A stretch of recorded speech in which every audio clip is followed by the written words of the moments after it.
messieurs, bonsoir et bienvenue dans le journal du Fuseau.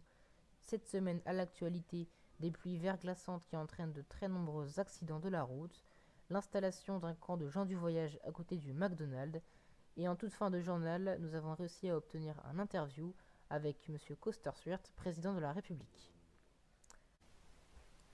Et donc nous commencerons tout de suite avec le reportage sur le plaques de verglas qui se sont répandues en centre-ville toute cette semaine.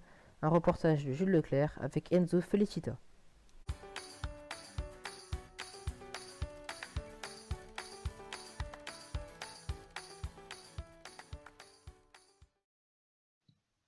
Depuis plusieurs semaines, une neige fine tombe sur Oscar. Le classique manteau neigeux des sapins est apparu, les trottoirs se sont vite retrouvés couverts de quelques centimètres de neige. Mais avec les nuits glaciales de ces derniers jours, des plaques de verglas se sont formées dans tout le centre-ville. Un gel sans précédent qui a conduit à une incapacité des services de la ville d'intervenir par manque d'équipement. Le verglas, rendant la route extrêmement glissante, a provoqué de nombreux accidents.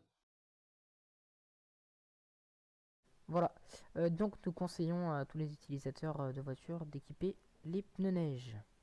Donc voilà, on va maintenant passer au reportage sur les gens du voyage. Nous sommes partis à leur rencontre lundi dernier.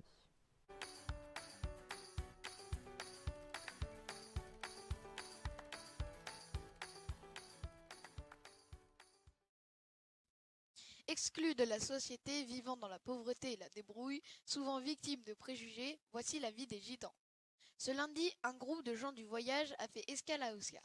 Nous sommes partis à leur rencontre. Fares Lopez, en charge du camp ce jour, nous fait visiter.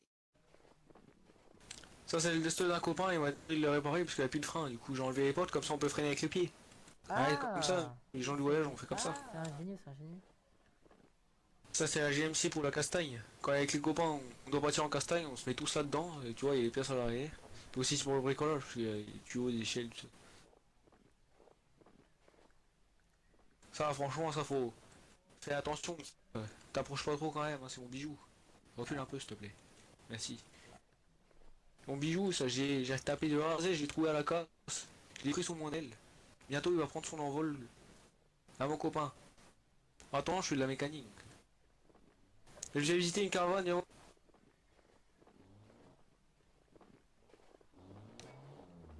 Vas-y, hein, te gêne pas. Ça, c'est les postes de pilotage. Avec le volant, magnifique. Ici, t'as la cuisine et le salon. Magnifique. Ah, t'as les toilettes, bien sûr. L'essentiel. Et là, t'as le lit. Ah, c'est bon. Là, c'est les barriques pour mettre l'eau, là. On garde l'eau là-dedans. On n'a pas de puits, on n'a pas d'eau courante, du coup, on met l'eau là-dedans. Ça, c'est le code des gamins. Ça, je l'ai volé il y a 5 ans. Je l'ai retapé, et puis maintenant, mes gamins de 6-7 ans, ils jouent avec l'autre joue. Je t'explique, mon copain. Le bricolage est la principale activité dans la communauté. Et puis là, le lave-vaisselle, pareil, je l'ai retravaillé dessus, je te le vends. Il est tout neuf. Alors que nous discutons avec Fares, nous sommes interrompus par des policiers venant vérifier les autorisations préfectorales. Monsieur, Bonjour, bonjour. je Je peux vous pourrais aider? parler au gérant du camp, s'il vous plaît. Il est La police qui vient comme ça vous déranger dans votre camp. Ouais, il est tout on leur a dit qu'on part le lendemain, et puis on part, en général on part. Et Ouais, vous êtes jamais puis, fait ouais, expulser, tout ça. ils sont sympas Vous avec êtes nous, jamais donc on fait est sympa avec expulser, eux. tout ça. Non, pas pour l'instant. Il y a juste des fois, il y a des gens, des mecs, des gens, des constructeurs qui viennent ici pour faire un manège, mais nous on dit non, bah nous on est là, hein. Le manège il est déjà là. La vie de gitan, c'est vraiment la vie de débrouille. On bricole tout, on répare tout, on se débrouille, on s'entraide, c'est ça. Ouais, c'est vraiment ça, hein. Là pour l'instant, tu vois, on est encore avec les barils d'eau. Bientôt, je vais trouver les Rennes McDo. Normalement, de toute façon, il est forcément alimenté en eau. Je vais trouver un tuyau et puis je vais me brancher dessus. Je vais alimenter les 4 caravanes. Pareil pour les gaz. Je vais trouver la vanne de gaz du McDo. Je vais me brancher dessus. Électricité, pareil. Bon, pour l'instant, on fait avec ce qu'on a. On a un générateur. Et sinon, ouais, c'est vraiment fait avec ce qu'on a, hein. On est les gens du voyage. De toute façon, on reste pas là plus de 6 mois, on va dire. On change tout le temps. On est des gens qui bougent. Les gitans partout, hein. C'est des gens comme moi dans les caravanes qui bougent tout, hein, tout le temps. Qui vivent à moitié dans la pauvreté, c'est ça les gitans. Ce qui est bien, c'est qu'on garde le sourire. Ah aussi pour être un bon gitan faut savoir jouer de la guitare, je vais te montrer comment ça se passe.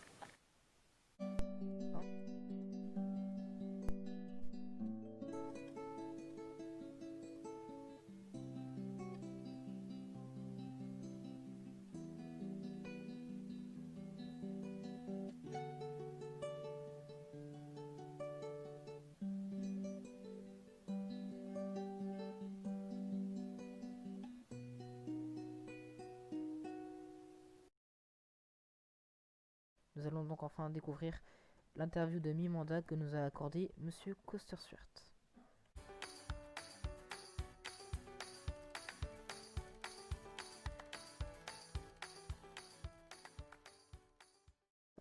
Monsieur Swert, pourquoi est-ce que Monsieur Carter a été démis de ses fonctions? Monsieur Carter a été démis de ses fonctions pour plusieurs raisons assez graves et ce dossier est actuellement confidentiel. De ce fait, je ne peux pas vous divulguer beaucoup de choses sur ce dossier, mais je peux quand même vous divulguer quelques choses qui ont été divulguées au JSPR et au public. Alors du coup, Monsieur Carter a été licencié pour plusieurs chefs d'accusation. Je vais vous en dire que un ou deux. Donc on avait faute grave pendant son travail et du coup, il a été démis de ses fonctions, surtout pas à cause de ça, mais surtout d'une activité criminelle. Cette activité criminelle, elle avait un rapport avec un groupe armé en ville? Affirmatif. Par hasard. Je vais pas vous en dire plus. Tout autre sujet. En ce moment, il y a beaucoup de polémiques comme quoi vous êtes un président inactif. Qu'est-ce vous répondre? Alors moi, ce que j'ai à répondre déjà, c'est que je suis parti au Sahara, donc je suis parti au Maroc tranquillement. Du coup, pour rencontrer des associations pour la défense des enfants et autres, Médecins sans frontières, etc. Du coup, je suis parti au cœur de tout ça. C'est pour ça que ça m'a bien fait rire le rapport que Scarinfo avait avec le désert, hein, parce que vous voulez super bien que la thématique. De plus, dans mon gouvernement, beaucoup de gens ont été licenciés, hein. Donc on pensait à Monsieur Roy Delarue, l'ancien Premier ministre, etc., qui ont été licenciés. Le fait de choisir d'autres ministres et que les ministres n'ont pas une activité escomptée et que du coup ils sont tout le temps licenciés, et bien cela fait que le gouvernement est presque instable à gérer, étant donné que les personnes ne veulent pas donner de leur l'heure. Mais surtout, c'est à cause de la polémique qu'il y a actuellement avec monsieur Damien Sloy, hein, que j'ai porté plainte contre lui pour harcèlement. Avez-vous d'autres mesures de prévues pour la fin de votre mandat?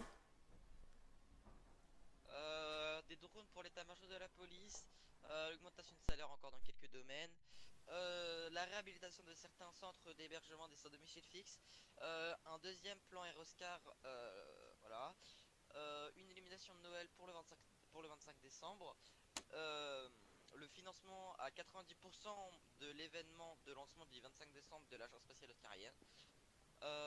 Et le changement d'arme aussi stationnel, mais ça et là c'était un peu en suspens. Et ça c'est également avec les ministres de l'Intérieur, mais les ministres de l'Intérieur j'ai cru comprendre qu'ils voulaient nommer peut-être un nouveau commissaire.